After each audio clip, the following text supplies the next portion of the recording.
April 8వ తేదీన తిరుమలలో స్వామివారిని మొత్తం 62,076 మంది భక్తులు దర్శనం చేసుకున్నారు.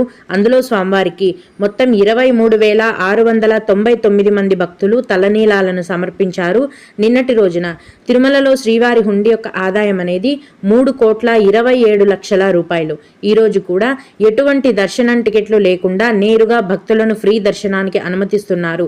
ఈ విధంగా టికెట్స్ లేకుండా నేరుగా వెళ్లే ఫ్రీ దర్శనానికి ప్రస్తుతం దాదాపుగా 10 గంటల సమయం అనేది పడుతోంది. అలాగే తిరుపతిలోని ఉచిత సర్వదర్శనం టికెట్లతో దర్శనానికి వెళ్లే భక్తులకైతే గనక దర్శనానికి దాదాపుగా 4 గంటల సమయం అనేది పడుతోందండి. 300 రూపాయల దర్శనం వారికి మరియు 500 రూపాయల దర్శనం వారికి దర్శనానికి 3 గంటల సమయం అనేది పడుతోంది. ఈ రోజు కూడా చిన్న పిల్లల యొక్క సుపదం ఇన్ఫాంట్ దర్శనం అనేది కొనసాగుతోందండి. ఇన్ఫాంట్ దర్శనానికి 1 గంట సమయం పడుతోంది.